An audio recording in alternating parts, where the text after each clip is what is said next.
that has been produced since about October or November of 2017. I did not start this when the podcast got started. It took about a year.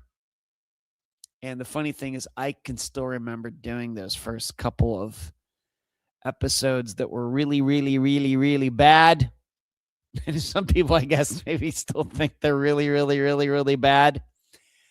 Then I kind of got the hang of it, and here we are all these years later. It started out on Tuesdays, went to Wednesdays, and now we are here on Mondays, although I think we still have a ways to go before we do as many Monday episodes as there were Wednesday episodes. I have a fantastic lineup of topics for tonight that I will hopefully cover before I am done over the next 2 hours. That is the tradition. The show goes about 2 hours. How that ended up being that way, I don't know. I don't remember. It's been too long ago. But as I always say, whatever is in the title for the live show, that's what definitely is going to be featured. Everything on top of that is a gift. That is out of the kindness of my heart. And for tonight, we're going to be going to New Hampshire for the disappearance of Curtis Pishon, Pishon, Pishon. It may just remind you of a disappearance that was featured on Unfound some years ago. Going to analyze that, see what I can do with it. Also want to talk to you about a ship that what we might call it was a ghost ship. I think everybody knows about the Mary Celeste going way, way, way back to, was it even before the United States was even a country? A ship that was found floating along with nobody in it. Well, we have one that was much more recent in the 1950s that a listener emailed me a story about that. And it was just on the edges of my memory of knowing about it. And I was happy that this listener, I love it when people send me things that are right in my wheelhouse and they're paying attention to things that where I've expressed interest and an inordinate interest in something. And this is what a listener did. So I'm going to be talking to you about the MV Joyita, something like that. Joyita. I'm just going to call it the Joyita, Joyita. It was a ghost ship that was found with nobody on it. And then a recent story about a guy who was eventually found to be innocent, even though he had spent many years in jail. The Innocence Project, was able to bring his case to court again and show that he did not commit the murder that they said he did. And the conviction had to do with the prosecutor putting forth the idea that it was some sort of satanic ritual or something. And that got me thinking back to the good old 1980s regarding the Satanic Panic that went on back then. And yes, it even came to Leechburg, Pennsylvania where I grew up. So I'm going to talk to you a little bit about that, my memories and my insight into it, especially given now that I've been working on disappearances for 10 years. And you get, of course, some crazy stories that go along with these disappearances, conspiracy stories. Was it this? Was it that? And I think sometimes people are just being driven by fear. And so I thought this was a perfect time to go back and take a look at the Satanic Panic, how it got started, and then how it eventually really ended there in the 1990s. No surprise, nobody was able to prove that any of these stories ever happened. So I'm going to get to those three topics for sure. But as I always say, I got a bunch of other stuff that I'm going to try to cover before everything ends tonight. While you are watching, typing, listening, whatever you are doing on this Monday night, maybe it's even Tuesday morning if you're over there in Australia or wherever. You can support Unfound through a variety of ways. Patreon.com/Unfound podcast. You can hit the super chat button like Nephew Charles has already done. Thank you, Charlie. Like Nephew Charles has already done to support Unfound that way. You can go to PayPal, paypal.me/Unfound podcast. Had to recently change my credit card on there because, as I mentioned some weeks ago, somehow my card or ATM card got hacked or something. And if you have PayPal or Venmo or whatever it's called, you know how you have your card attached to that. So I had to change that. But you can support Unfound through paypal.me/Unfound podcast. And then also, while you are watching tonight, if you are on YouTube, you can hit the join button below and get some things that other people do not. So what has been going on with me since the last time we got together? Well, first of all, World Cup.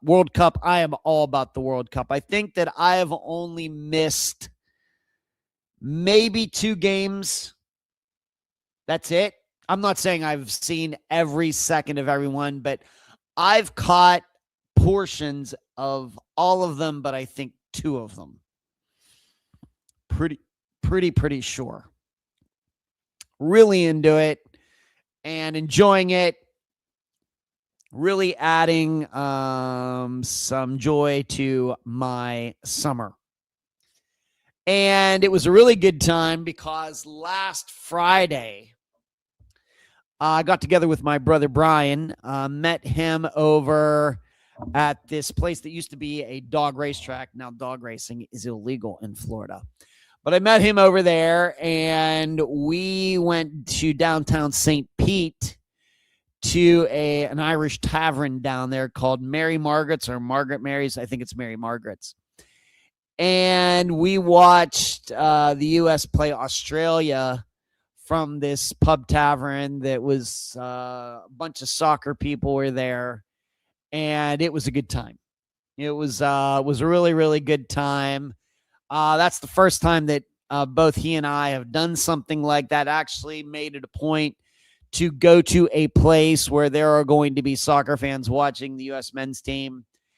And it was a really good time. We got a place right there at the end of the bar, and it ended up being really, really packed in there, but we kind of just had our own space, and it was a really, really good time. Sorry to say, I know we have some Australian fans out there, some Unfound fans, I should say, listeners. And sorry to say, but the United States beat Australia 2-0. And if you don't know, 2-0 in soccer terms is a little bit of a blowout. I mean, not, but if I were to put it in American football terms, it would kind of be a game like 20-7 or 17-3, something along those lines. And really, the way I look at it, it wasn't even that close. It was 2-0. It could have easily been 4-0, 5-0. The U.S. men's team has played really well so far. First game against Paraguay, and then against Australia, played really well. I think maybe exceeding people's expectations. There were a lot of fear. It's a lot of fear going in. How's this team going to play? And I think that they have played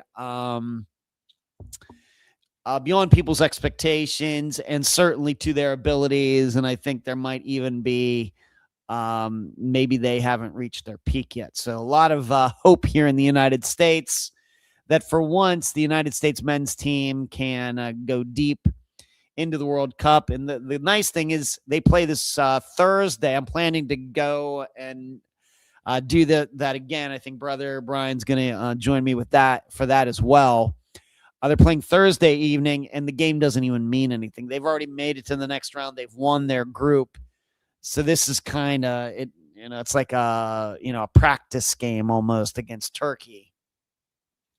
So I don't know if anybody could have expected that before the tournament started. I think that people were thinking they're going to have to claw for every point, every win, maybe get a little lucky to get into the next round. And here they're already in it after 2 games. So things are going well there. And like I said, I think Thursday evening, even though the game's not going to mean much, I think I'm still going to go with Brother Brian. He's pretty sure he's going to join me. And we're going to go probably down to this place called Ferg's, which is like almost right next to where the Rays play at the Trop. And coincidentally, I was just there like 6 weeks ago on that same property to see Sebastian Bach and White Lion. So it's the same place. So should be a good time. It's going to be late on Thursday, though, like 10 o'clock. So at least the sun will be out. So there you go. I don't know if any of you are watching it. If you are, maybe you want to put something in the comments. I know a lot of Americans, they couldn't care less about soccer. And right now, of course, there are games going on as I'm doing the show tonight. Trivia had a successful season. Well, my trivia team did not play trivia on Saturday, but last Wednesday, the season ended. My trivia team had a really, really good night. We finished 3rd on a Wednesday night just for that night. But then for the season, which has been the last 3 months, we also finished 3rd. With 30 teams competing, we finished 3rd. Did really, really well. And so we are now going to the playoffs this Wednesday, top 5 teams playing for $100 in cash. So we did that. We accomplished that goal the last season at the end of March, but I think we finished 4th that season. So we've moved 1 up to 3rd. And in fact, on Wednesday, we passed a couple teams. We even passed them up right there at the end of the season. And it's a situation where probably could have won the season. There are 2 particular questions I can look back on this season and say, man, we should have gotten those 2 final questions right. And had we would have won the entire season. That's how it's very, very competitive. You average about 28 teams every Wednesday night, and the average number of players is like 125 people. It's absolutely dead serious trivia competition. And so you can tell to be on a team, my former team, which we won multiple times, I would say even fairly easily. And then to join another team and coming in top 5 and still being very competitive, totally different people. It's been pretty good. So the playoffs are on Wednesday. We shall see how we do. I think any of the top 5 teams have a chance. All the points are wiped off. It's whoever finishes the best on Wednesday night of the 5 teams gets the $100. So there you go. So trivia once again has been really good. What else has been going on? Got my car worked on. I think I talked about this last Monday. I dropped my car off, walked back here. In fact, I think last Monday night, I don't think I even had my car. It was over there. Got it fixed, and wow, what an improvement in the front end. I had one bad strut that was kind of loose or something. The bearing had come out. It was popping. So you want to go around turns, you hear this popping, like releasing of pressure or tension in the front suspension. That was on the left side. So I had them replace both sides. They said the one on the right side, part of the suspension was fine. I said, you know what? Just replace them both. And also got front brakes put on the car, and they checked over the car again. Otherwise, they said the front end of the car is very solid, the ball joints and everything. And boy, did that make a difference. I thought there was a big difference when I got new tires put on the car, and certainly there was. But now that the front end has been totally freshened up, essentially back to when it was new in 2011, wow. It is spectacular. And I really, really enjoy driving the car. It's the gas prices. Because you don't have to run 93 in it, but I didn't buy a Mustang GT to put 87 in it. At least here in Florida, 93 octane is like $4.50 a gallon or something like that. So I have to pick my spots. But I think even Brother Brian had to admit that it was pretty cool last Friday, picking him up and taking the Mustang downtown St. Pete, cruising around the streets a little bit, pulling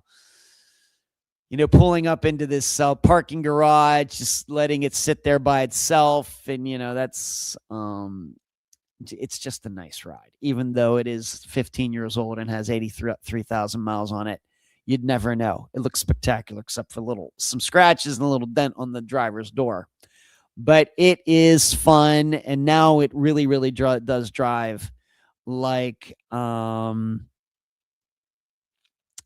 really does drive like a new car now. It really does. Let's see who is in here, and then Tech, I will answer your question. Hello, Charlie. You're very generous, nephew Charlie. Thank you very much. Good to see you tonight. Hello, Glenn. What's going on? Hello, Mary. Lisa. D, what's going on? LaFord, good to see you. Amy, good to see you. Tech asks, do you have 98 Ron over there? I don't even know what that is. I'm guessing, being that I was just talking about gas octane, you're asking me about that. The highest octane, kind of normal octane that we have here, I think in most of the United States. I've not been to every state, but 93 octane is the highest, although you get around some like racetracks or something, they may sell higher octane because they know that somebody will pull in a car in a trailer or something. And of course, some cars need even, way higher octane than that. That's not uncommon. The Turbo Blue, some other brands. But just at your regular 7-Eleven or a racetrack or whatever, 93 octane is the highest. So 98, not sure what that is, Tech. Now, when you really get deep into like Mustang racing, these engines and the computers in these particular cars, like the one I have, they can be tuned. You can get into the computer and mess around with the programming and everything that you can run higher octane, and it'll actually give you more horsepower.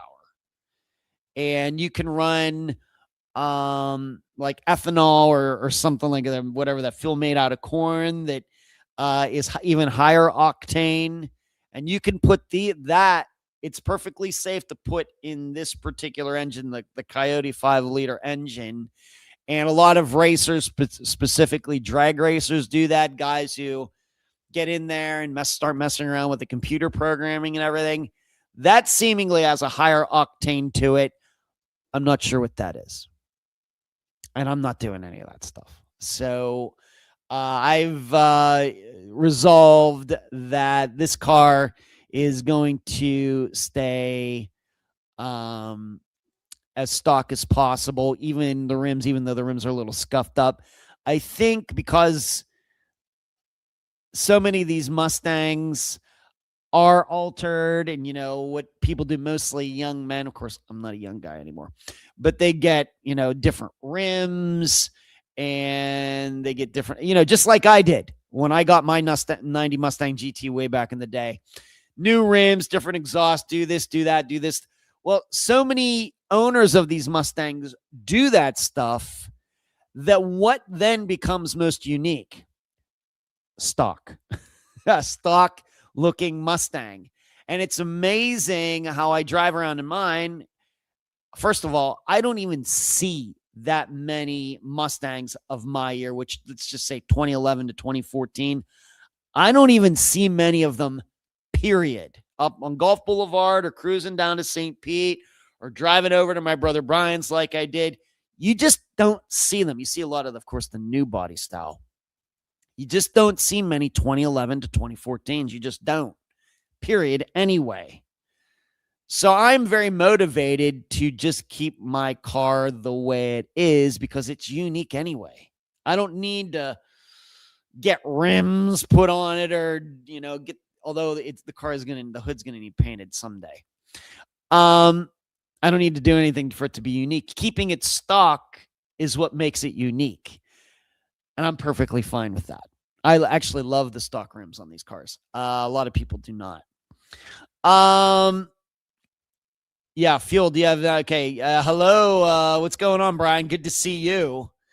Yeah, E85 we have too. It's like aviation. Yeah, gas. Yes. We have that here, Tech. Yeah, E85, ethanol or whatever. Yeah, a lot of drag racers here in the United States use that. It's higher octane, but you actually have to tune these cars to get the most benefit out of it. Thank you, Brian. I appreciate that. Who's a fell? Appreciate that. Yeah, it's like 3 months now. It's been fantastic. Yeah. Fantastic. So got the car back. It's fantastic. So solid. I think if anybody were to get in it, you'd never know that it was 15 years old or anything. The interior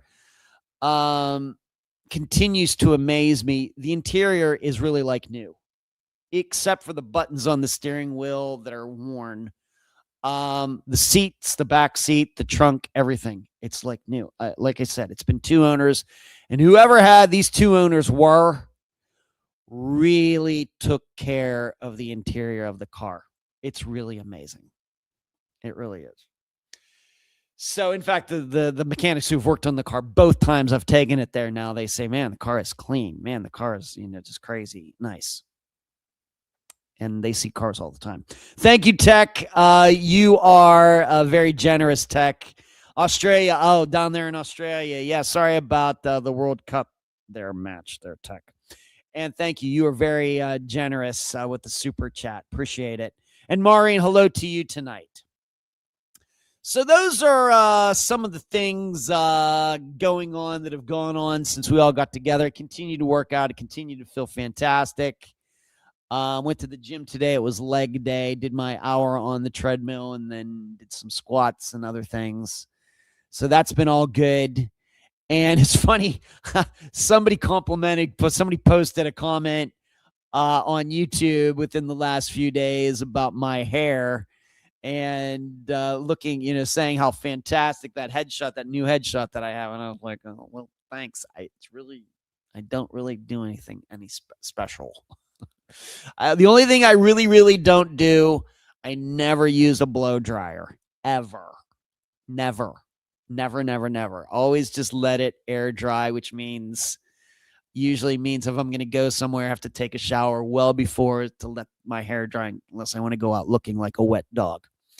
So there you go. So that's what's been going on with me. Everything very good. I hope you all had a great Father's Day, if you're into such things. So there you go. All right, let's get to the true crime news stuff part of the show tonight, of this live show. And I should probably start here because being that it came out, was it yesterday? Maybe it was yesterday. that it came out. But last Thursday, I got together with friend of the podcast, Jeff Wise. You know him from a variety of places, maybe even well before Unfound ever became a thing. Hello, Fishing. Fishing checking in. Yeah, good to see you, Fishing. Even well before Unfound started, Jeff Wise was making TV appearances on like air disaster shows, the Mayday show, not on every episode, but he would be somebody that they would consult, and he would be on screen going through some plane crash, and he was on there. And then, of course, Flight 370 happened, and he became very interested in that. That continues to this day. He's becoming a leading authority on Flight 370, even though there are certain people within the aviation community who reject Jeff's insights into what happened to Flight 370. And then he was on Unfound in the summer of 2017. So I was even, telling him, man, you and I have known each other for like 9 years. We've never met in person, but we've certainly done a lot of communicating back and forth over the years. And he has his YouTube channel, Jeff Wise. I hope you will check it out. When he does post new videos, I try to remember to post what he's doing over on his YouTube channel. But he appeared in 2017 to talk about Flight 370, and then I appeared on his show, I forget the year now, talking about Flight 370 and how it could relate to like a magic trick. Maybe some of you remember that. He wrote a blog on his website, jeffwise.net, I think it is. Well, what happened was, me just with my crazy ideas. Some weeks ago, I had emailed him about, hey, had he ever thought about looking at other planes that have disappeared and try to learn something from those that can be applied to Flight 370? And when I say planes, I don't mean like necessarily a Cessna plane, kind of like we'll be talking about this Friday on Unfound. More on that later. But more bigger planes, jets with many people on them. Had he ever done that? And he said, no, but that's a great idea. We should do that. So he was like, we should do a show on that. Okay, Jeff, fine by me. Great. And so I put together a list of, I think, 10 or 11, 12 examples of that. And I sent it to him. And then I think he looked at the list and he said, whoa, this might be more. This might be more than, we want to chew on. Maybe biting off a little too much. So he decided, let's just talk about one of these. And the one that he picked out was the 1990 disappearance of a Boeing 727 that disappeared on a flight from Iceland to Newfoundland, so across the North Atlantic. And he admitted, even though he's been in aviation all of his adult life and done a lot of writing, he was even on Netflix regarding Flight 370, he didn't even know about this disappearance.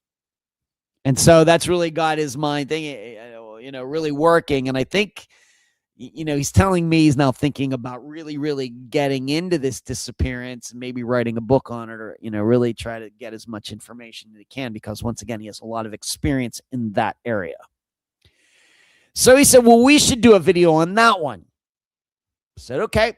So that is what we did. Last Thursday, we recorded it, and now it is out. It's not quite an hour long, and we talk about that disappearance. It was a Boeing 727. There were 16 people on board, but it was not what we would call a commercial flight where people could buy tickets. This plane was being returned from Europe to Peru, And there were a bunch of employees from that airline. Fawcett Peru was the name of the airline, like mechanics, pilots, flight attendants, and even some family members.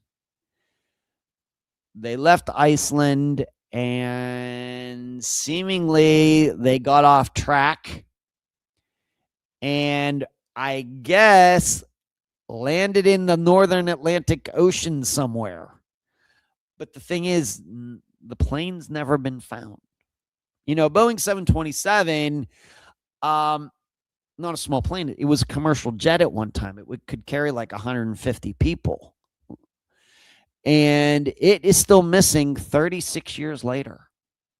The pilot did call out some airplanes in the area, you know, heard him say, yeah, we're running out of gas. We're 10,000 feet.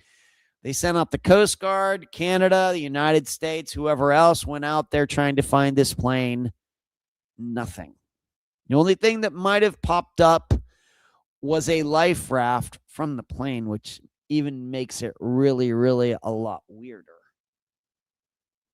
So please check that out. It's now out on Jeff's page or Jeff's channel on YouTube, not on Unfound's, on Jeff's. Although maybe I'll get permission from him to use the audio and just make it into audio. Although you should know, you should watch it because even though it's like me and him talking, you know, talking heads like I'm doing here, he did add some media to it, some maps, some other video overlaid while we are talking. So it's just not about listening to us. I think that he did some, like I said, the route that it should have been going on, everything. Actually, a picture of what a Boeing 727 looks like, things like that. So if you want to see those things, you got to go to his channel. But I may get permission from him to put it, just use the audio of it and put it on the podcast feed. So I'll let you know what happens there. It's just coming to my mind right now. I enjoy talking to Jeff. Like I've said before, now these days he's a little bit of an outcast in the aviation community because of what he said about Flight 370. I think he's doing good work. He very well may end up being wrong. But he's still one of the only people who predicted that Flight 370 would not be found on the bottom of the Indian Ocean. He said that from day one, and he's one of the few people within that community, within the aviation community, who continues to be right. And that alone, to go out on a limb and say something like that way back in 2014 and stick to it, despite all the criticism, and here we are 12 years later, and he's still right. I got to respect somebody like that. He may end up being wrong about, whether it got hijacked and all that. But to stick to his guns, as much crap that he has gotten, I have a lot of respect for him for that. And he's covered a lot of different topics over the past 9 years, and we've had some really good discussions through email. So check it out. Me appearing on his channel. It's just called the Jeff Wise YouTube channel when you can. Another appearance that I did, another recording. It's not out yet. I think it's supposed to come out Wednesday. Out of the blue. I hope this person is not offended when I say this. I had not heard of this show before, but a guy named Kevin from the Midnight Mystery Archive show just emailed me out of the blue and said, hey, I'm thinking about, and he said he was a listener show, and he showed that just wasn't, I don't think, something to kiss my butt. He actually showed some knowledge that he actually had listened to some episodes of Unfound. But like I said, I have to admit, had not heard of his show until he emailed me. But that's not unusual, because like I said, I'm so caught up in my own work. But he emailed me. He said that he was going to be doing a coverage of the disappearance of Regina Marie Boss. That's a disappearance that Unfound featured very, very early on in its existence. In those just first couple of months, it might be episode number 8 or 9. You know, we're up to like 580 something now. So, wanted to know if I'd come on to talk to him about it. I said, sure, let's do it. And then he also made a request if I would put in a good word with him, for him with Regina or Gina's sister, Janelle. You know, he would like to talk to her. And I said, sure. I emailed her, and she told me that she emailed him. So I don't know if they've spoken yet as of this Monday, but I hope they have. And so we did a recording on Friday morning. So I talked to Jeff on Thursday. On Friday morning, I got together with Kevin. He hosted it, and we talked about the 2000 disappearance of Regina Marie Boz. To remind all of you, that happened in Lincoln, Nebraska in 2000. She was a musician. She went out for this open mic night, and then seemingly she went out to her car. She was able to put her music and her guitar into the trunk of her Saturn, and that was that. She seemingly never made it home. Her car was still found in the parking lot, although the trunk was not shut. Now, was it actually wide open, or was it closed? It just looked closed, but it wasn't closed. I don't know. But she and her purse are missing, and this is still true 26 years later. And so we had a good talk. Had to go back deep into my notes from way back then to kind of refresh my memory. Although we did do I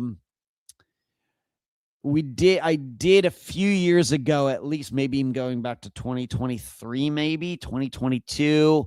We revisited her disappearance somewhere around there, but I had to go back and find my notes just to refresh my memory at least a little bit. But here's the thing. And some of you out there, maybe you remember this. I did not. And this is something that in process of trying to relearn this so I could talk intelligently with Kevin, I went back and just found my notes and never threw anything away. And also went to the Charlie Project because she's on there. And it says on the Charlie Project that she ran into one of her ex-husbands that night. Now, she had been married twice before, and Kevin and I discussed that, but we're not even sure which ex-husband it was. But here's the thing. I don't have that in any of my notes at all. Now, of course, I realize that this would have been very early on in my podcasting career, my taking notes career, my interviewing people career. And as I've said many times, I listened to a lot of those original interviews, and I'm like, man, if I could do that today, probably go a little differently. I'd do a better job, would do this, do some things differently. But I don't know how much I really missed any necessarily important facts. Certainly, I've made mistakes over the years, certainly. But to miss the point that she saw one of her ex-husbands that night seems like a huge blunder on my part. And so I know Kevin's going to be talking to Janelle, and surely she would be the one who would know that. I've not asked Janelle about it. But that was news to me. When I read that, has that always been on the Charlie Project? Was that something that was put on there by Megan since Unfound's episode came out in 2016? Certainly possible. I didn't have that in my notes at all. And of course, all of you don't have to be a missing person expert to know why that's somewhat important. Because certainly if she encountered one of her ex-husbands that night at that venue, and I don't know anything about which ex-husband it was. I don't know his name. I don't know why they got divorced. I don't know anything. I knew she was divorced, but I don't have anything in my notes about why they got divorced. Once again, that would be something that if I were doing it today, certainly would be included. That's certainly a big deal. So what are the odds that she goes missing when she randomly runs into her ex-husband at this venue? Coincidence or not a coincidence? The problem is, I'm not even sure that's true. Is that just where did Megan from the Charlie Project, Megan, good friend of the podcast, where did she get that information? Did that come out later? I don't know. I have no idea. So I'm hoping that Kevin's going to get back to me and when he asks Janelle about that. That would be a huge revelation. Certainly, especially considering what we think we've all learned about disappearances over the last 10 years, that we start talking about exes and even current boyfriends and husbands and things. And, she's there by herself. I think that we have to start entertaining that idea.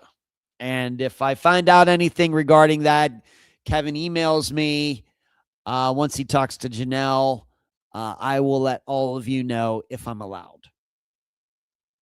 So for any of you, if that's ringing a bell or that's news to you, or you've heard that before, or somehow I missed it in the original episode, whatever the case may be, I would like to get some verification on that. But I thought overall, enjoyed talking to Kevin. I found out he's only been doing his show since April of last year. Once again, it's called the Midnight Mystery Archive. And I guess his episodes come out every Wednesday. And so this Wednesday, when my appearance on his show comes out, I will link to it. And so all of you know about it and all of you can check it out in your own time. So Regina Marie Boss. And if you didn't know this was really, really surprising to me. Really, really surprising. In fact, it's so surprising. I don't think it's true. I don't think it's true. According to Kevin, I have not checked this for myself, but he said Regina Marie Boss's disappearance in Nebraska is the oldest unresolved disappearance in that state. And it's only going back to the year 2000. It seems highly unlikely to me. Now, granted, and of course, we covered, Jason Jolkowski's disappearance from the same state. He went missing from Omaha, but that was the next year. She went missing in 2000. He went missing in 2001. But to think that a state's oldest unresolved disappearance is only 26 years old seems very, very, very unlikely to me. So there's that. That was also something when he said, I was like, man, I'm really surprised. So the ex-husband encounter with Gina, and then her case being the oldest unsolved disappearance, both very surprising to me. If either are true, not sure what to think right now. So I will post it in the discussion group, on the Facebook page, and wherever else I think I should post it for my appearance there. And overall, if you're wondering what I think about her disappearance, certainly, if it is true that she encountered one of her ex-husbands that night, certainly that guy would go to the top of the list. Certainly. For what, I don't know anything about him. I don't know his name. I don't know why they got divorced, but you'd just have to do that. But I also, in talking to Kevin, I will tell you that Regina Marie Boss's disappearance in some ways seems to me very much like Jody Huisentruit's, where somebody knew Regina, but she didn't know the guy.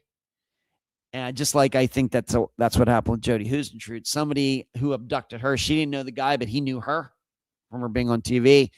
For Regina, maybe just because she's a musician. And it very well could be whoever did this to Regina, if it's not her ex-husband, it very well could be some guy who did this and never did anything of a felony nature, either before or since. Very possible. And I know a lot of people, well, what about her boyfriend? Maybe.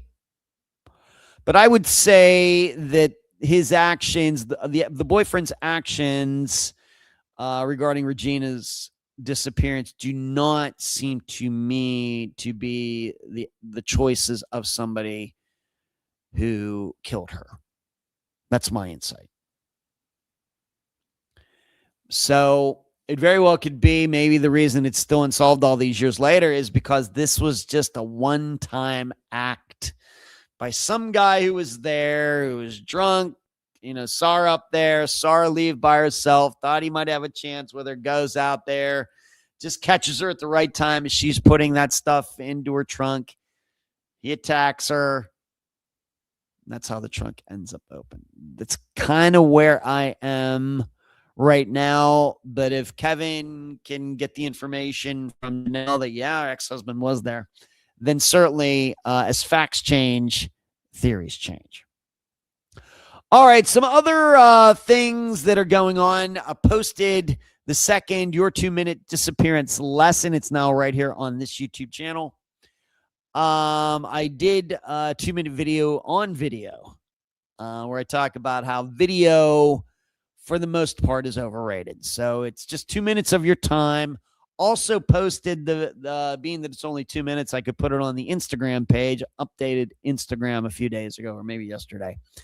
So why don't you check that out? That's going to be an ongoing series where I'm just going to start picking out disappearance topics and hitting you with the essentials in 2 minutes, exactly 2 minutes. And it's fun to try to map that out. How am I going to make this exactly 2 minutes? What do I really, really, really, really need to say? And then edit it down so it comes out right at 2 minutes. It's a little bit of a puzzle.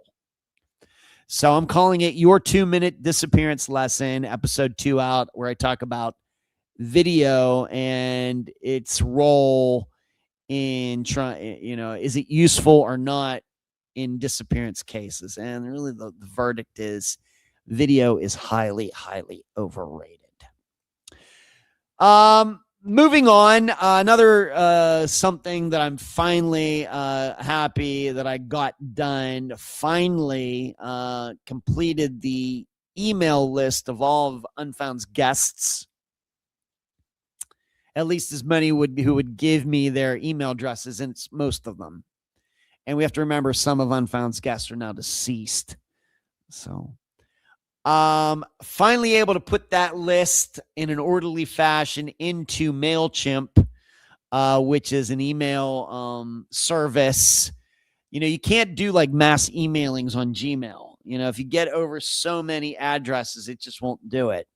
So you have to use something like MailChimp, and I guess there's other services that can do that. So I have an account on MailChimp and got all those email addresses put into there, and I was able to send an email to most of Unfound's guests over the past 10 years. I think that's the first time I've been able to do that, where I got a large majority of them, and and I got a few responses. It's fine. I wasn't expecting any responses. It was just, hey, I know it's, I want to just thank them all for appearing. over the years. And I wanted to reassure them that none of them or their missing loved ones have been forgotten. And yes, the list does include people who are not family members. There's, of course, friends have appeared. Of course, we've had bloggers have appeared, who's like Heather Grotman, for example, multiple times. So all of them are on this list. And so I sent them an email yesterday. Finally happy to put that all together. You saw that, Brian? Yeah, finally happy to finally do that. I know what you're saying, Ed. It's been, you're into 10 years and you're only putting that list together now. Yeah. Yes, I know. It should have been something that, you should have just been keeping up with it from week to week to week. I know I should have. I know. In retrospect, yeah, I know. So now I have that list. I'll probably email them once in a while just to let them know what's going on with Unfound. Probably will email them some of these disappearance lessons, this your 2-minute disappearance lesson.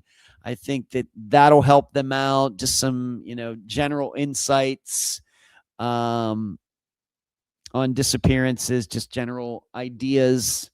And I'll be able to just send the messages out to them all at once. I'm very happy that is done. And now I'll continue to update it as we have new guests and more emails. Now I just have to put it in the MailChimp and put it on that list instead of having to compile almost 400 addresses. All right, let's get to the things in the title for tonight. And I want to start with the Satanic Panic. And yes, this is something maybe people of a certain age and younger don't even know that this existed, not aware of what went on all over the United States during the 1980s. And the fear that was out there was some sort of satanic cults all over the United States. This was a thing. I mean, mass hysteria. In fact, even in my notes, you might compare it to like when Orson Welles in the 1930s. If you don't know, before Orson Welles was the director of Citizen Kane, he was a radio host, and he did something called The War of the Worlds. Of course, that's an H.G. Wells novel.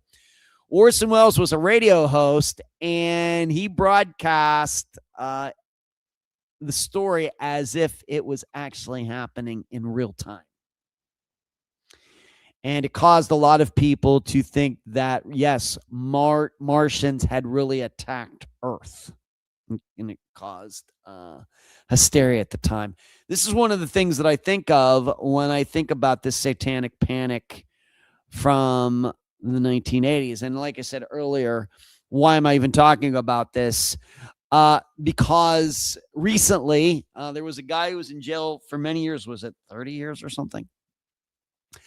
That he went to jail because a prosecutor and police were somehow able to convince a jury that this guy had killed. His murder was some sort of satanic ritual and everything, whereas this guy's saying, I didn't even do it.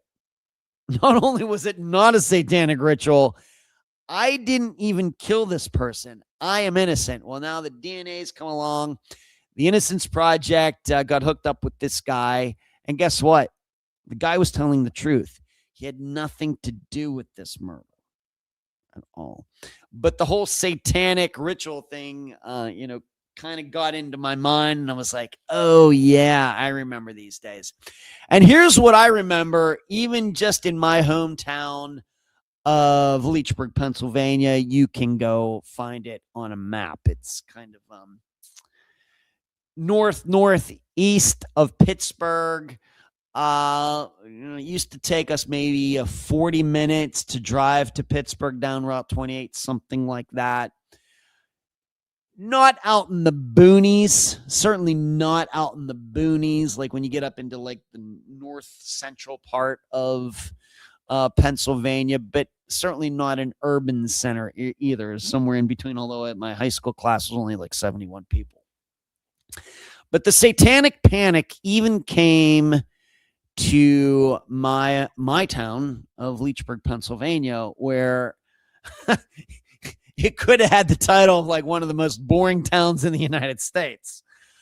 But I can remember being high school, 1986, 87, 88, and hearing these stories about people, rumors going around that there were people running around in the woods, and there are a lot of woods around Leechburg, Pennsylvania, in hoods and with torches and things. As I've stated in some interviews before, my best friends, who were all brothers, they're still my best friends to this day. Their father was a part-time cop. I can remember talking to them about this and everything. It was, hearing about, oh, yeah, somebody saw some hooded figures out in the river road. And this is a road that went along the Kiski River up to Vandergrift, up to where that murder happened up there a month ago, got some national attention. And then the whole way up to Apollo, which is where my dad grew up. Yes, people saw hooded figures in the road. I mean, yeah, it was something. Now, what did I think about it? Kind of when it comes to that stuff, I'm still the same way now. I was back then like I am now, cynical. People start telling me stories about stuff like this, and I start thinking, this sounds crazy. This sounds insane. But I'm telling you, there were people who believed this. And it was all over the United States. And so in preparing for tonight, I just very quickly, just on Wikipedia, just wanted to look up, well, how did this get started? And as you would imagine, it got started with some hokey pokey, fringe psychiatric work. Regressive memories, covered up memories. And many of you know, being that I think many of you are into true crime and stories like this, you remember in the 80s, there was allegedly this, what was it, a preschool or something like that, where the kids said that the kids said there was satanic rituals going on in kindergarten or something like that. And all these people ended up going to jail, good people, but the kids said these things happen. And there was this one woman who, claimed she was a psychiatrist or something, but she didn't have the credentials, but she was going on in and talking to these little kids. And this is what the kids were saying. And all these people went to jail for this. And then eventually I'll figure it out. Oh, none of this is true. Imagine that, kids lie. Imagine that. This was all part of that. And it all got started. It just shows you how easily something like this can get out of hand. Now, certainly there are things that exacerbate that. When you have, something like that seems so on the fringe that you're standing outside of it and saying, well, surely that's not going to catch on. And then suddenly it's, suddenly everybody's, suddenly you have a lot of people, not everybody, but a lot of people believing it way more than you thought would ever believe it. And Glenn saying the Salem witch hunts. Yeah, that's going way, way back, Glenn. But what I was talking about with these kids was like from the 1980s. And, but yeah, certainly going back to the Salem witch hunts, certainly that too. We have a rich history, I guess, in the United States regarding this. But of course, we have France too. Remember, like Joan of Arc or whoever. But we just have to remember that fear is big business. I think this is something that I've mentioned before in this live show. Not, of course, just not. This is the first time I ever talked about the Satanic Panic, But on other topics that have come up on this live show over the past 9 years, what I try to remind all of you is that fear is big business. And it's one of the reasons that I hate the media in the United States. The way that media is done, it is absolutely done from a standpoint of fear. Why? Because fear is a motivator. Fear makes you tune in. And they know that. No matter, I know what you're saying. My news station is the best. They would never lie to me. I know. I know. They're all guilty of it. All of them. All of them. They know that when things happen, if they can make you afraid, their ratings go up. You will tune in more. Fear is big business.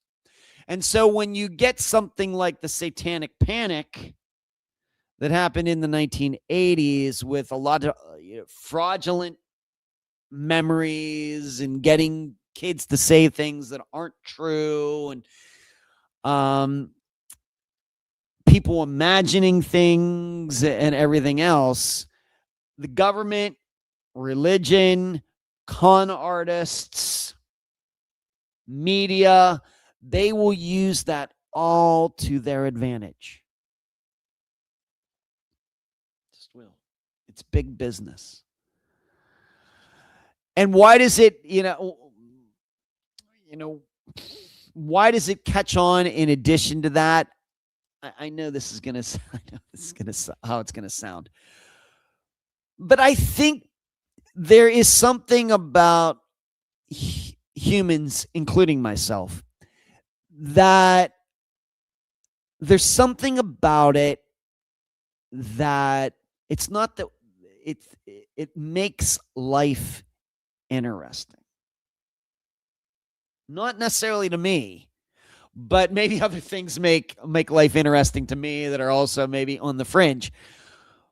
But it's amazing how many people will believe into something like this, that they actually get excited about it. And I remember that from the 1980s. It was so weird. What was weird to me, even as like a 16, 17-year-old, that I would hear like my fellow classmates talking about it. You'd hear adults talking about it. And let's admit it, if it was real and there were really sacrifices going out of little kids and animals and drinking blood and everything out in the middle of the woods in Leechburg, Pennsylvania, if it were real, that is something to be concerned about. If it were real. Absolutely. The problem was, what I noticed is that everybody was talking about it, but nobody was making any different choices in their lives. I think of it from my own point of view. When I believe in things, when I think that there are things happening out there, I will make choices based on what I believe. Now, I may end up being wrong, but those choices will be based on what I think. For example, I believe in gravity. So you know what? I don't jump off of any buildings.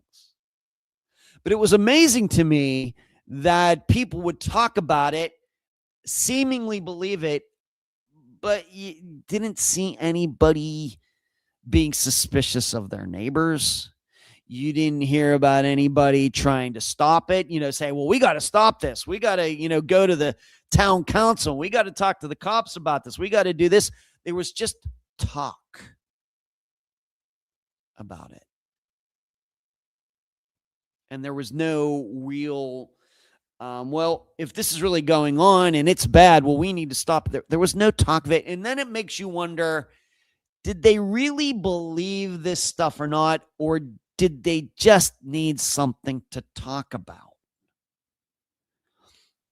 Did they, as I've put it, were their lives so boring that they needed something to make their lives just a little more exciting, something to talk about? Or was it something that they could put on their minds to take their minds off of whatever else was going on in their lives? These are all ideas that I would subscribe to. And it's all very dangerous. And it got a bunch of innocent people put in jail. I'm guessing that this guy who, once again, the news story that kind of put this on my mind in the first place, I'm guessing he's not the only person who went to jail due to something like this and didn't commit the crime, was not involved in any satanic rituals or anything else. Are there Satanists out there? Yes. Are they getting together in hoods in the middle of the woods and sacrificing babies? No. I'm not saying it's never happened in the history of the United States. But if you're talking about a widespread organization, everything, it's crazy. It is absolutely, it's like, as to maybe compare it to something much more recent, the smiley face killer hoax from the late 2000s into the, maybe into 2011, 2012. Luckily, that is not something, at least what I'm saying, is even discussed anymore. Thank goodness. But look at how many people bought into that. And you know what that was started by? By a couple retired New York police detectives who probably just didn't have anything better to do. They're retired. They're bored out of their minds. They come up with an idea. Because they have the credentials of working for NYPD, people take them seriously. And guess what? They were more than happy to go along with it. And actually had many, many people within the true crime community, although it was just starting out, believing that, there's people cruising around in vans just looking for drunk, guys walking home and abducting them and throwing them in the rivers. Kind of the same thing. Satanic panic and whatever causes people to believe in something stupid like that, same thing. And of course, because nothing ever goes away on the internet, you can actually go back and, look at how people talked about it. They were actually excited about it. There was no talk of, we need to get out there and find out, the people who are believing it. We need to to go out there and find out who these people are. We need to cruise around and, not that I'm urging vigilante justice or anything, but people going, we have to start looking out for each other. And guess what? Nobody did anything. They just talked about it. They were so concerned about it. They believed in it so much. They didn't do a damn thing about it. It's disgusting. It really is. But it does seem that we as humans, there is something in our brains that gets into this stuff. There's just something about it. And here I'm human too. And I think that we just have to be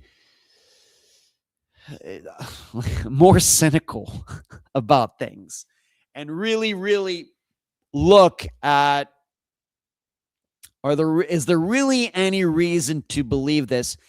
And if there are people out there who are claiming that they believe this stuff, are they really doing anything? Are they making choices in their lives that actually show that they truly believe this stuff? This is how I think about UFOs, if you're wondering. All these people who allegedly believe in UFOs. If I believe in UFOs, and I think this is just the way the human mind works. When we believe in things, we make choices accordingly. Whether it has to do with our children, with our job, with our sports teams, going on vacation, or whatever else. And certainly when the topic would be UFOs and we have maybe alien beings who are flying around the earth and doing this and doing that, that should scare people, right? They may absolutely be the nicest beings in the planet. And if they are, and if they exist, I hope to meet them one day. Of course, I don't believe in any of this. But it's amazing that the people who claim to believe in all this stuff, they don't live their lives any different than the people who don't believe. It's kind of weird, isn't it? This could be the biggest life-changing thing in the history of the world, and they're going to their jobs, they're going to sporting events. They don't even think that, hey, At any moment, a UFO could come down and land on the 50-yard line.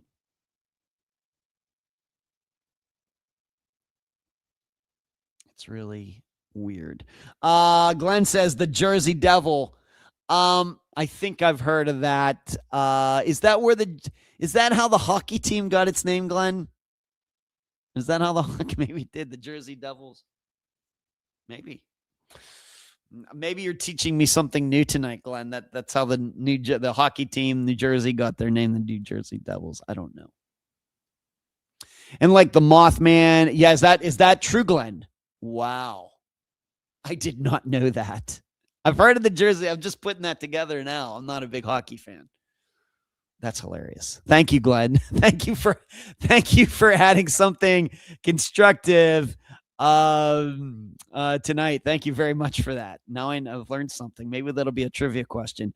Haunts the Pine Barrens. Do that. Then I'm wondering why on The Sopranos, Christopher and the other guy didn't encounter him that one episode of The Sopranos. That's funny. From the 18th century, many books. That's so stupid. It's so stupid. So there you go. I have it written in my notes here. Life is maybe more interesting for people when they feel they are fighting against something. They need something dangerous to take their minds off of their everyday mundane lives. It's like I said, the way I think about this whole thing, the UFO thing, if people actually believe that they wouldn't make the choices that they do. So, believe in the Satanic Panic, but did anybody really alter their behaviors? Going back to the 1980s, I don't think anybody did.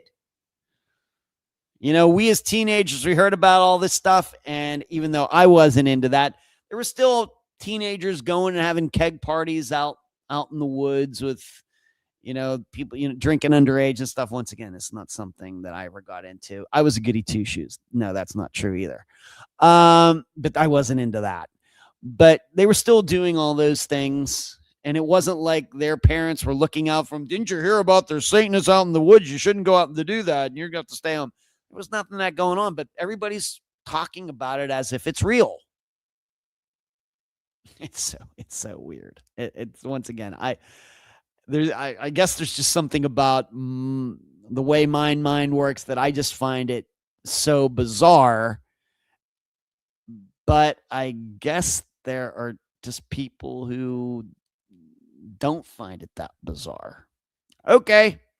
So the Satanic Panic, man, that brings back some memories of my Leechburg days. And maybe you even have stories if it popped up where you lived, if you're old enough to remember those days. Oh, I should have said what before I get into the MV Joyita and Curtis Pishon. Is it Pishon? I'm just going to say Pishon because the other way it sounds kind of weird. Going back to Friday's episode, of course, with investigator Caleb King from the CGIS, might be one of the best interviews I think that I've ever done, all because of the guest. That has nothing to do with me. That has everything to do with the guest. But early on, he said something, and I just want to clear that up right now. Yes, Caleb King is one of the lead investigators into the disappearance from a few months ago of the wife of this guy, Brian Hooker. They were sailing. And of course, now, of course, there's people out there who are thinking that, the husband killed his wife out there on the water and everything. Yes, Caleb King is one of the main investigators on that. But of course, I wasn't allowed to ask anything about that, not just in the interview that I did with him, but off the record too. Zero. So, if you're wondering, and if you caught that during the interview, because he kind of said it without saying it, very close to the beginning of the interview. Yes, he is one of the main people responsible for figuring out what happened there. And there's a funny story that I can't tell you. It's off the record about another appearance he was supposed to do and didn't do it. That's all I'm going to say right now. But so if you're wondering, well, who are these people that are working trying to figure out if Brian Hooker actually killed his wife? And of course, she's still missing. You heard from one of them this past Friday. So there you go. All right, let's talk about, I really want to, what do we got? 45 minutes left. Let's talk about the MV Joyita, Joyita. And I think, Glenn, being that you are in the chat tonight, you were the one who sent me this story. And it was on the fringes of my memory. And I'm going to pass it along to all of you now. You should know there's a very extensive Wikipedia page.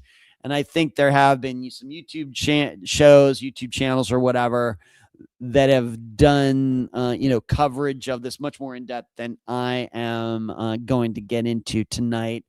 I'm just going to hit the generalities of it. But anytime a ghost ship comes along, if it's presented to me, then I got to talk about it and do a little analysis here. So here we go. We're going back to 1955.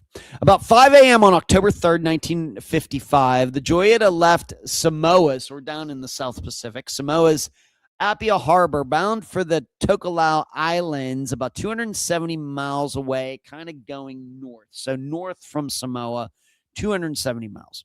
The boat had been scheduled to leave on the noon tide the previous day, but her departure was delayed because her port engine failed. Joyita eventually left for Samoa on one engine. She was carrying 16 crew members and 9 passengers, including a government official. Her cargo consisted of medical supplies, timber, 80 empty 45-gallon oil drums, kind of what we just think you think of like a regular still drum. That's probably what it was. And various foodstuffs. Foodstuffs, always a great word.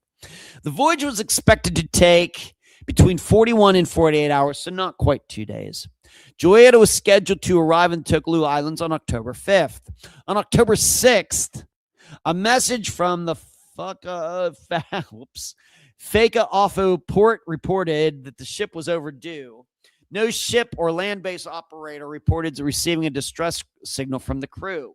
A search and rescue mission was launched, and from the 6th to the 12th of October, Sunderlands of the Royal New Zealand Air Force covered a probability area of about 100,000 square miles of ocean, but no sign of Joyita or any of her passengers or crew was found. 5 weeks later, on November 10th, Gerald Douglas, captain of the merchant ship Tuvalu, en route from Suva to this, let's just say a ship found this, sighted the Joyita, since I don't have any maps here, sighted Joyita more than 600 miles west from her scheduled route. Drifting north, the ship was partially submerged, so it was still floating kind of half and half, and listing heavily to the left.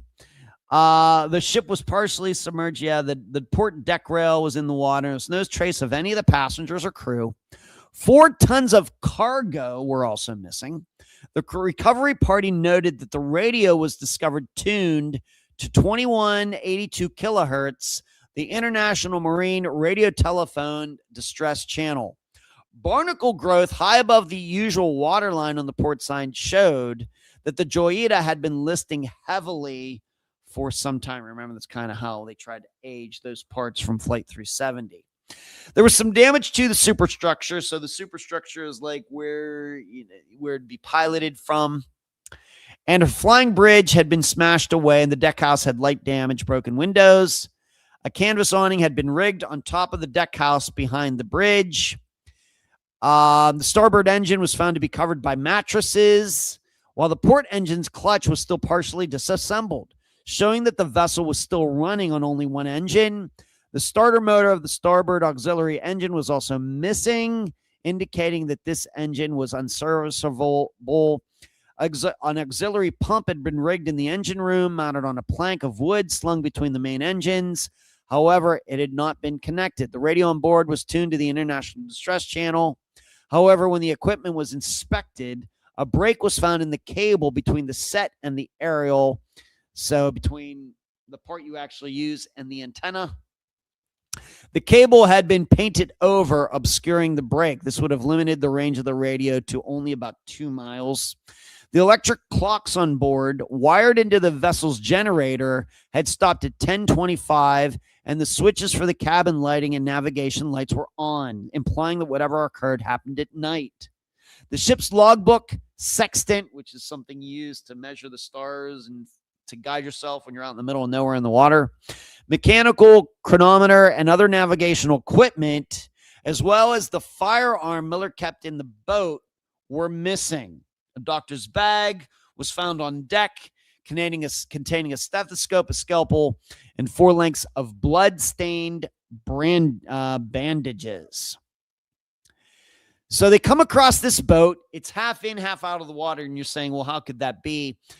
The boat hull was full of cork. It was this kind of boat was made to really go on the high seas and was made to be virtually unsinkable, unlike the Titanic. So if you saw the outside of the boat, it looked like a regular boat. If you're in the inside of the boat, it looks like a regular boat. But in those panels between the hull and the inside, all were filled with cork, making the boat, well, no different. Of course, you throw like a wine bottle cork into the water, it's just going to bob around. There's nothing you can do to make it sink. That's kind of the way this boat was. So this was really puzzling to everybody that, okay, this boat is here. It's still floating, but no one is on board. And so, of course, many of you more likely, Dee asked me, it was a trivia question last year. Was it a trivia question last year? Last year, Dee, I'm glad you remember that. I do not. But many of you know about the Mary Celeste, going back, to the 1800s, I think it was. I don't think it was the 1700s. But she was a boat found, and her entire crew was missing, although there was nothing wrong with that boat. Certainly there was a lot wrong with the MV Joyita. But the Mary Celeste, it was just kind of sailing, just sitting there perfectly fine. And I think the leading theory with the Mary Celeste is that something had happened on board. And of course, was it carrying something that was flammable, or they thought that something that might explode? And so the life raft or whatever you might call it. So everybody that was on the Mary Celeste got into this, we're just going to call it a lifeboat, and they got into the water, but they kept a rope attached to the Mary Celeste so they could kind of use it, and so they wouldn't drift away from it. And they thought maybe this whatever would pass. They were going to kind of get off into the water in case the thing exploded, but they knew that after a certain time, if nothing happened, then it'd be safe and they could all get back on board. The idea has been put forth that when they got into this boat and had this rope, that maybe the rope that was tied to the Mary Celeste wasn't tied very securely. So they get into the boat, they're kind of trailing behind the Mary Celeste, and then the boat attached to the Mary Celeste lets go, and they have no way to catch up to the Mary Celeste. So the Mary Celeste kind of just starts sailing away. Of course, it has its sails and everything. It gets blown away, and there's no way for them to keep up with it. That's a very popular opinion. I don't know if necessarily all the facts support that, but I've heard that said, and I'm certainly not an expert on the Mary Celeste, but I know that I've read about it in the past. Hello, Joyce Rivatuzo. I see you, Joyce. Hello, friend. How are you? Good to see you, Joyce. D says, I went and got my notes. Oh, so you remembered that. You remembered it well enough. You went back, and I wouldn't even thought to do that, D. Good for you. So as for the MV Joyita, obviously this was a ship that had a lot of problems before it ever left dock. And I think that in retrospect, I think we can say they should not have been going on this trip. The boat has 2 engines, and only one of the engines is working, and they choose to go out into the Pacific anyway. Now, granted, of course, we're all looking at it in 21st century terms, but this was only 70 years ago. Certainly within many, many humans' lifetimes, people who are still alive. But still, doesn't seem like the best choice. So there's that. What could have happened here? Could have been, I guess they could have encountered pirates. Of course, pirates have been a topic on Unfound recently with, Eugene and Melanie Pavey, with Tony Schwark and Dennis Bagnall coming back from the Bahamas. Of course, the Paveys going to the Bahamas. Did they encounter bad people and killed them and took the boats?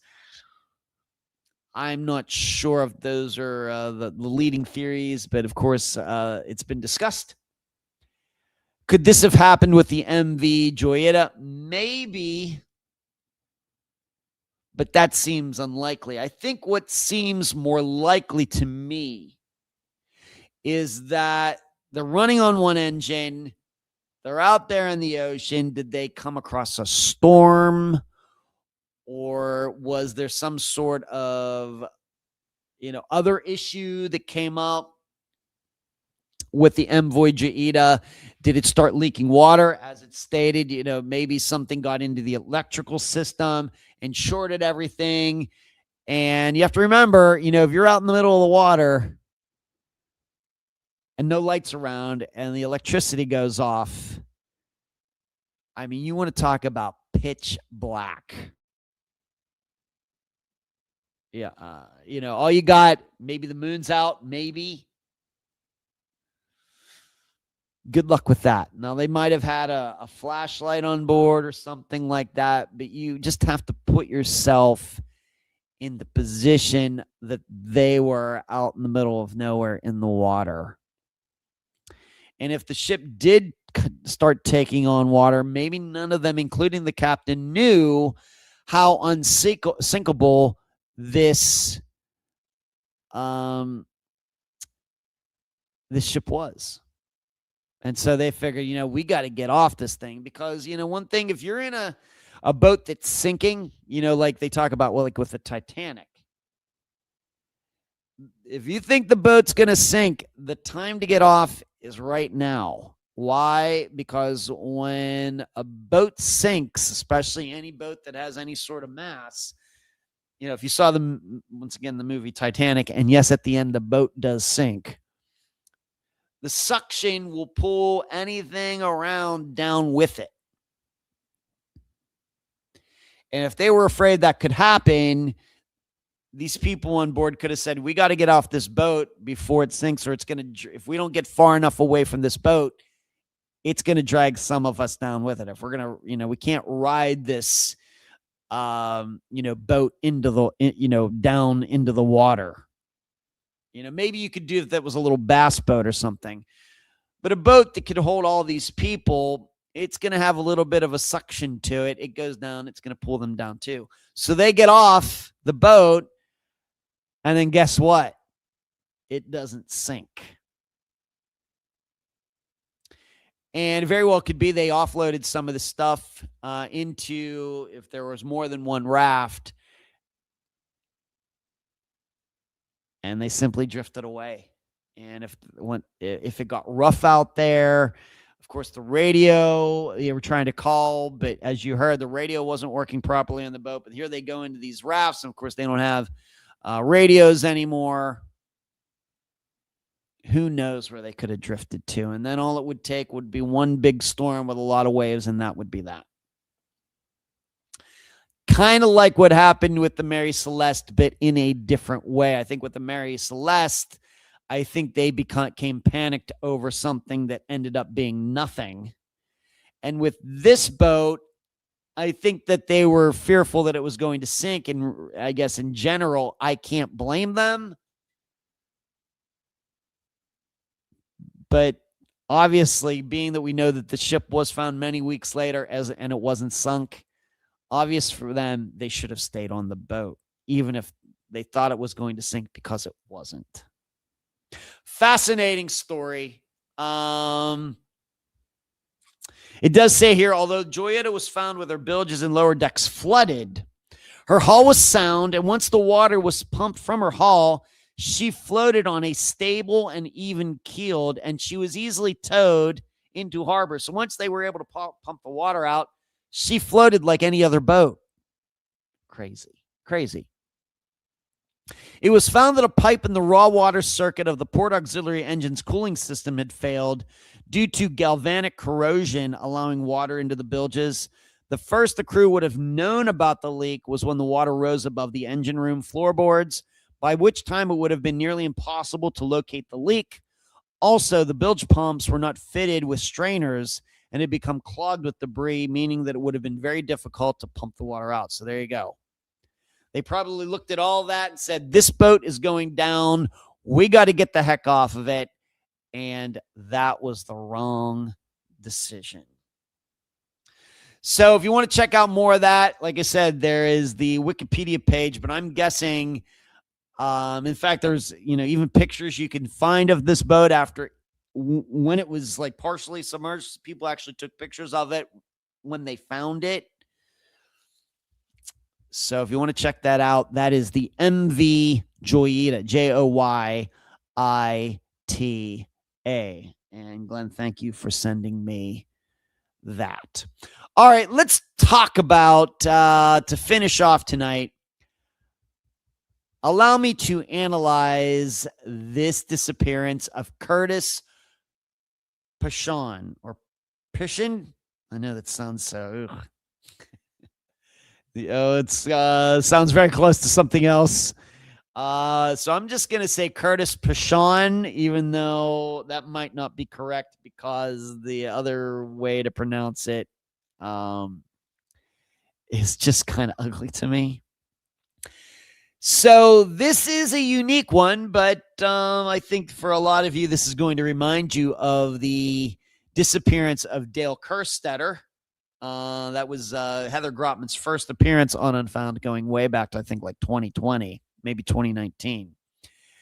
But really, I think in total, I think Curtis's disappearance is a little easier to analyze than Dale's. I think there are people that are still open to a variety of ideas regarding Dale's. I mean, with Dale Kerstetter, of course, this disappearance that happened in the 1980s, him being a security guard at a Corning plant by himself. Somebody comes in to steal some, what was it? Not gold, but platinum. And seemingly this thief took Dale prisoner as a hostage, and Dale was never seen again. I happen to believe that Dale was in on it and got double-crossed. That's where I am. Think Curtis's, but I can see why people would think other ideas. With Curtis's, I think this is a little more straightforward, although this is a unique one. This would have to be, even though I would put this in the walk-off category. Certainly, we might put this in a league of their own category as well. My classification system.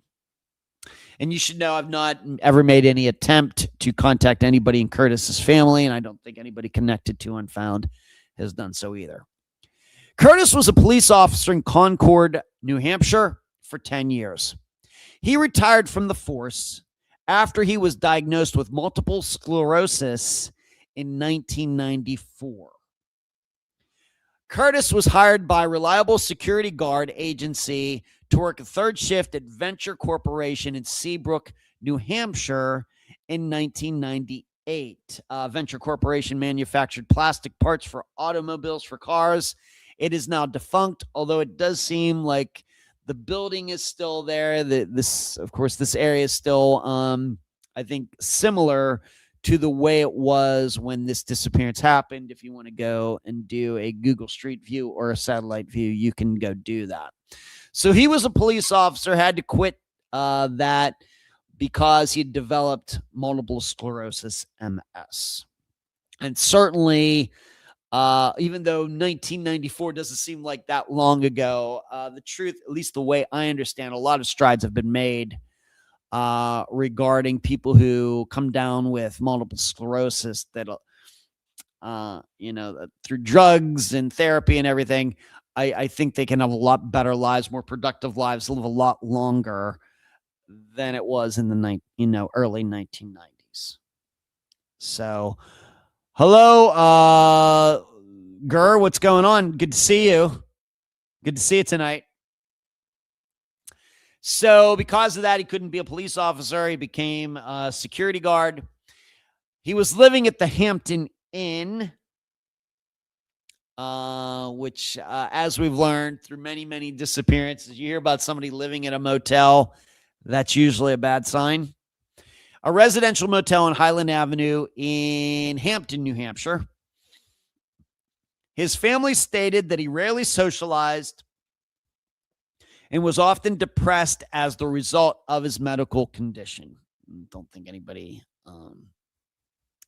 can understand that. I think everybody can understand that. Nobody's going to be surprised by that. He drank frequently and had been fired from a previous security job for showing up drunk. On July 3rd, 2000, so we're talking almost exactly 26 years ago, coming up on July 4th, Curtis paid his father $200 to purchase a gun Curtis had sold his father several years earlier when he was having financial difficulties. Okay, so Curtis has this gun from years before. He needs some cash. He sells the gun to his dad for $200. And then the day before he goes missing, he goes back to his dad, buys the gun back. Curtis had a legal permit to carry the gun concealed and loaded.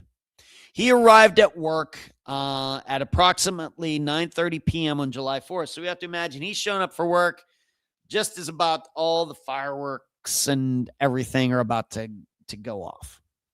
His coworker said he appeared to be in good spirits and was behaving normally at the time. So this plant is working on July 4th. No vacation days for any of these people. His supervisor checked in with him at approximately midnight, so going from July 4th to July 5th, and there were no problems reported at the plant. Now, whether this supervisor called him or was actually there in person, it doesn't say here. Around the same time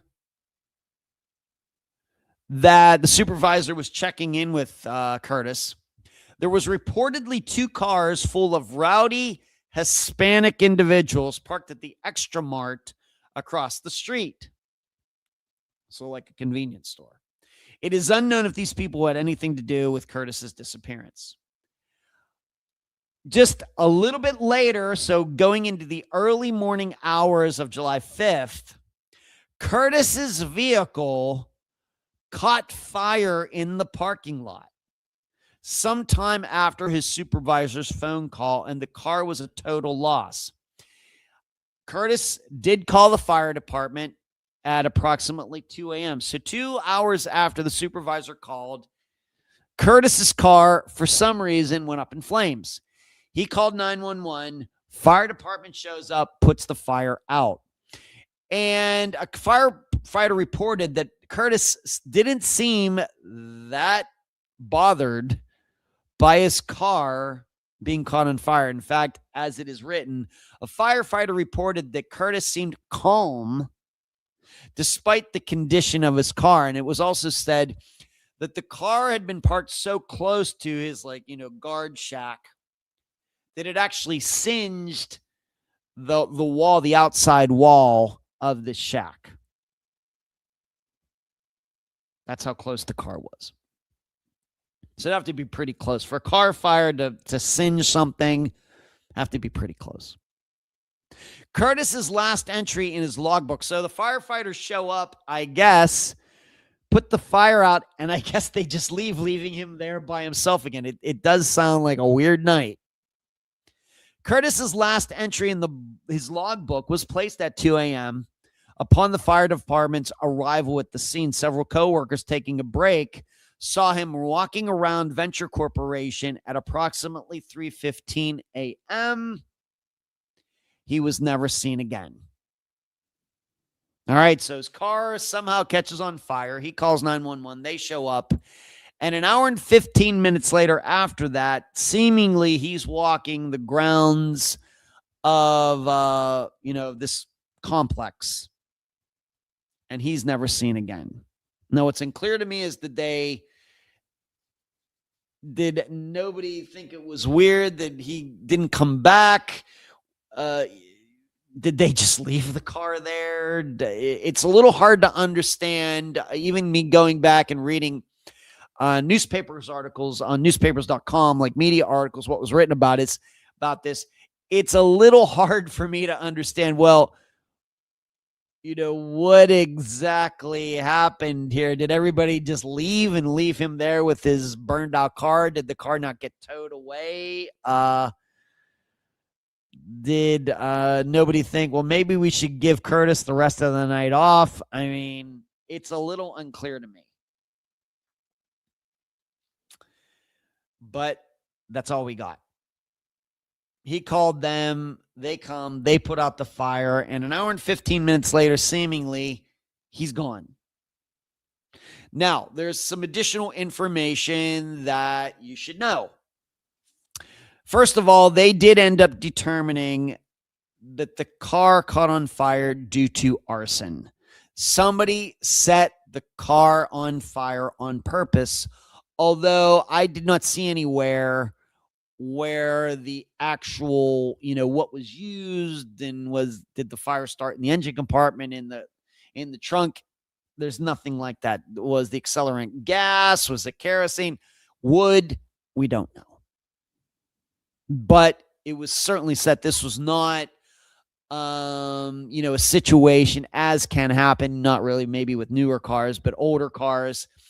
If, a gas line is hooked to the carburetor and the gas line comes off and the gas sprays on the hot engine and then it catches fire, that used to be very common. Of course, with fuel injection and everything else these days, it's very, very uncommon. Although car fires still happen, especially with Teslas. So it was arson. You should know, after he went missing, you're probably thinking about that gun. Well, the gun was found in his motel room, and it had not been used. So after he bought it the previous day, it doesn't seem that it had been used by anybody, not fired, nothing. But he did. So he went and got it because he said he was fearing for his life. Some things were going on at the Venture Corporation that he had some fear regarding it, but then he didn't take his gun to work after he bought it. So if you're thinking, well, he might have walked off and shot himself, well, the gun was found where he lived. I did find a news article, and the very first paragraph in it, if you can believe it, I think this article was written in the year 2000. So, that time. The very first paragraph, and it's a long, long, long article about all this. The very first paragraph talks about how Curtis's life had become work, watching porn, and beer. I'm not making that up. That is true. That is how the first paragraph about a missing man, that's how it starts. Curtis's life was mainly work, porn, and beer at the time of his disappearance. He had claimed, he told people that he had had problems with somebody who worked at the plant. because Curtis had given this particular coworker, I guess a guy, a parking ticket. And, Curtis made it out to be that this coworker was really giving him a hard time about it. But you should know, it seems that the coworker had an alibi for when Curtis went missing. We also have to remember, being that he had MS and was, of course, at least 4 years into this, physically probably suffering. How much could he walk? I mean, certainly MS isn't like Lou Gehrig's disease, but it's still pretty bad. So we have to start thinking, well, how far could he walk? But he was physically limited. I saw multiple articles where it said he was physically limited. And also, Curtis had told people, now whether he actually told his supervisors, owner of the company, the CEO, whoever else, Curtis claimed that there was drug dealing going on in the parking lot of the plant at night. These are some, what he said. So he had a problem with this coworker, seemingly. There was these kids of, once again, I'm just reading what it says, Hispanic. I don't know if that's somebody trying to be racist or not, I don't know. But so we have some different things to think about. Was there drug dealing going on? We have this car fire. We have his physical limitations. We have a problem with a coworker. We have these kids that are riding around on, so we have a lot of things to think about regarding this disappearance. So, as I usually do, what are the questions that come to mind? If I were talking to somebody in his family all these years later in a consultation, missingpersonsconsulting.com, what are some of the questions that would be on my mind presented with the information that I've just read to all of you? Of course, I hope to get a lot more information, but here are some of the things that I would need to know. How bad exactly was his multiple sclerosis condition? Not what he said, but what a medical professional was saying, was even going to the doctor. What did it? Of course, we have privacy laws, and all that. But if you could get a doctor to talk, what would that doctor have said about his condition, about how far he could walk? How much had he lost his physical abilities? This is something that's somewhat important to me. Of course, there is a disappearance that comes to mind. Of course, Robert Wayne Cox, remember him? He was with his wife. She said that he walked out into the backyard. She went about doing other things. She went and looked out there. He was kind of like on the edge of the property. She looked back a few minutes later. He was gone, never to be seen again. Of course, the problem is that Robert had been suffering from some physical conditions. You would have thought he couldn't walk very far, but despite all the searches, Robert Wayne Cox is still missing. So if you're thinking, is there a disappearance kind of like what we're talking here? Maybe. Another question I would want to know and need the answer is, well, okay, he's the security guard. He goes missing. Of course, he wasn't working 24/7. There had to be other people in that position. What did those people say about doing that job? Did they say that there was problems with kids in the area? Did they say that there was drug dealing going on in the parking lot? Did they have any problems giving parking tickets to people, employees, and having arguments with them?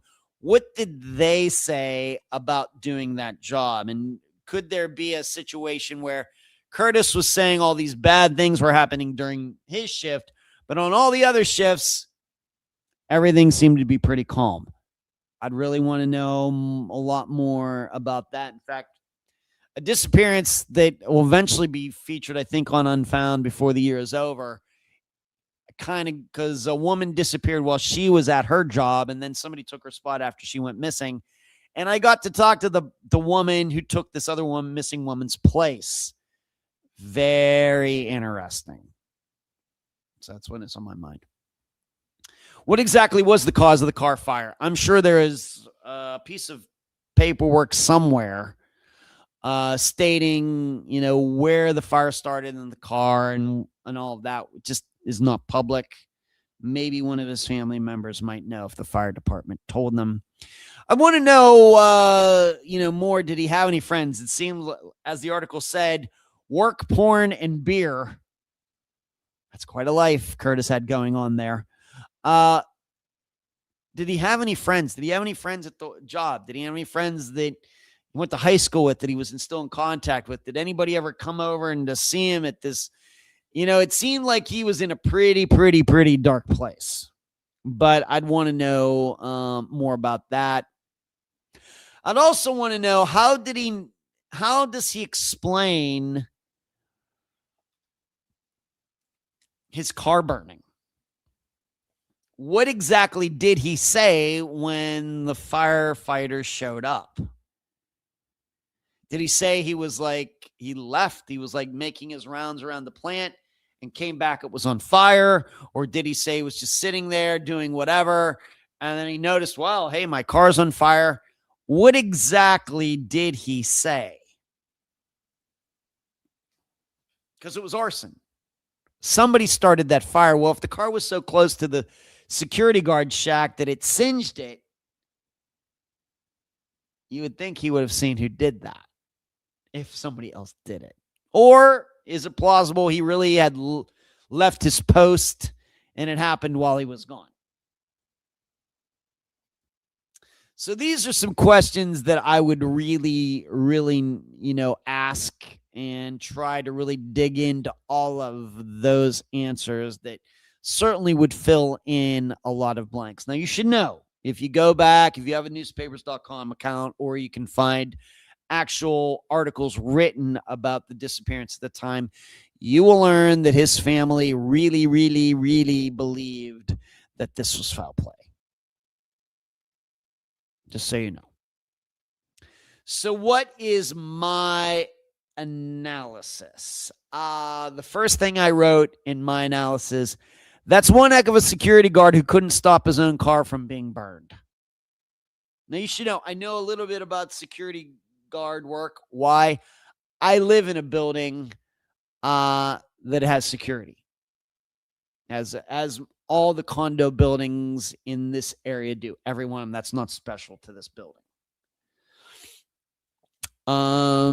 There's little guard shacks in with the little arms that go up and down. And I have a pass that's on the side of my car that a laser reads. And so when I pull in, the laser reads at the barcode on the sticker of the window of my car, and the arm automatically goes up. Anybody who's coming in here, who's a guest or, a maintenance person, they have to stop, and the arm doesn't go up. And I think they're pretty good. But even with the security guards here, they do their rounds, they walk around. Do we really need security? It's hard to say, but they have it here. But they do their rounds. They walk around it seems like around 11 o'clock at night. I'll see, they'll walk every floor on this building and everything. And certainly, I guess it's conceivable that if something similar were to happen, they're up here and the security guard's car is down there, in the parking lot. Could somebody come along and light it on fire? And when the security guard goes back down there, his car is on fire? Sure. But once again, one heck of a security guard who couldn't even stop his own car from being burned. My analysis is also, what are the odds that a guy's having all these problems is murdered? He's down on his luck. Even an article in which his parents are interviewed, it says, yeah, his life was work, porn, and beer. Remember, he had showed up at a previous job drunk. And I understand, hey, diagnosed with something like that. And you should know, I have a friend of mine who was diagnosed with MS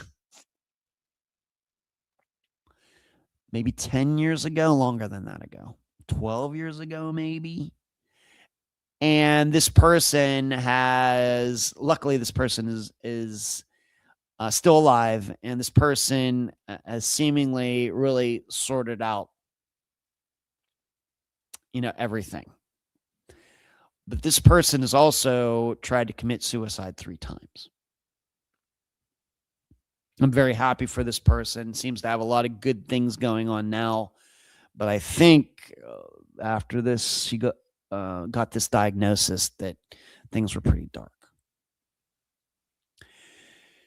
So we have to put that in there. So what are the odds that a guy's having all these problems is murdered?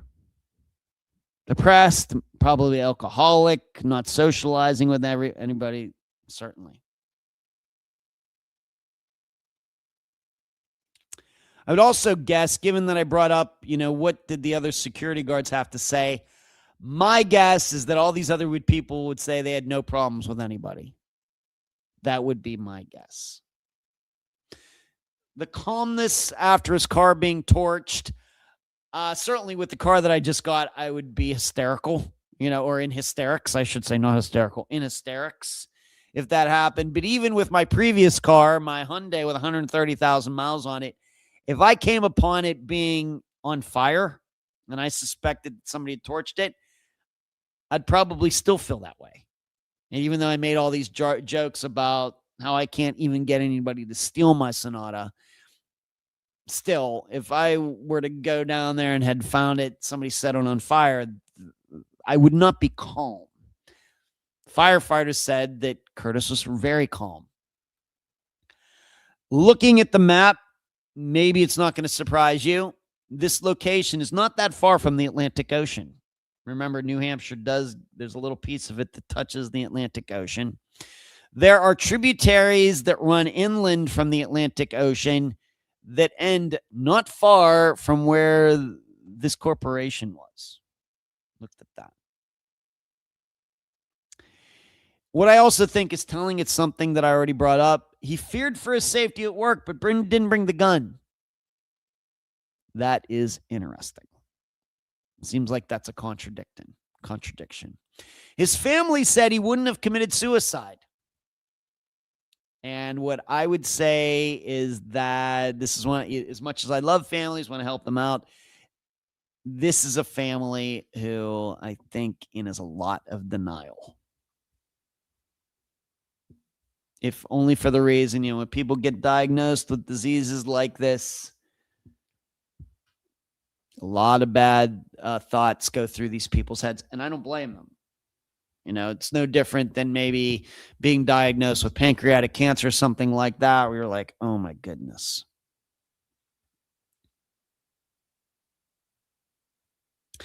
What about these Hispanics? Is this really a thing? Was that actually ever checked out? What do the other security guards have to say about it? Obviously, if they were to tell me, oh yeah, that was a thing, we had a big thing, I don't care if they're Hispanic, whites, blacks, Asian, I don't care. That's written in the article. To me, to even put that is a little racist, in my opinion, or a lot racist. But I just want to know, were there kids riding around and acting crazy, or is that just something that Curtis said? Truthfully, the guy should not have had the job. Let's just admit it. He's a security guard. He got kicked off. He got fired from another job for being drunk and everything. I feel horrible for him.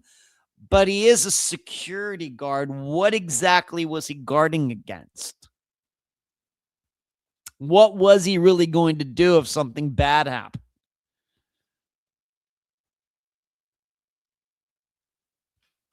And if he does do these rounds and everything, if he was physically limited, how could he do this? Is foul play possible? It is, but it's not very high on my list. My viewpoint is objectivity is always supreme in analysis, and you got to take your emotions out of it. I feel bad for this guy. I feel bad for his family, but I think his family is in a lot of denial. Here's the way I look at this. Of course, it seems that he was very depressed. I could certainly believe that he got that gun back because he was thinking about shooting himself. But then he thought against it. My idea regarding the car, being that the car was so close to the guard shack, I think he lit his own car on fire, hoping that it would catch the guard shack on fire, and then it would kill him too, and it would be deemed like an accident or something. Unfortunately, I think he chickened out. Or maybe he figured out, oh no, I lit the car on fire, and guess what? It's not, I parked it close to the guard shack, but it's not going to catch the guard shack on fire. I can't even do that right. So I think ultimately, I think that Curtis walked off. I realized there were searches done and everything. But when I see tributaries to the ocean so close, and I know that he wasn't overtly physically able and everything, this is where my mind goes. The fact is, he was depressed. He wasn't socializing with people. He had a lot of bad things going on. I'm guessing he had no money. He had this disease. Of course, MS doesn't have a cure.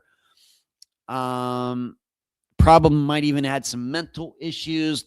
Was this coworker really giving him a problem over a parking ticket, or was it simply just a disagreement? Were people really selling drugs? Well, if that's true, why didn't he do anything about it? He's the security guard. Why didn't he call the police? We have all these stories. I just think that he was having some mental, he was depressed for a long time. And I think this is just the culmination of all this. I think he walked off, didn't have the courage to shoot himself, couldn't burn down his own guard shack successfully. And being that he wasn't physically able, I'm guessing he walked over to that water and drowned at night. I realize there are a lot of people out there going to go a lot of different directions. This is the kind of disappearance that lends to a lot of speculation on Reddit and everything else. I happen to believe this disappearance is pretty straightforward.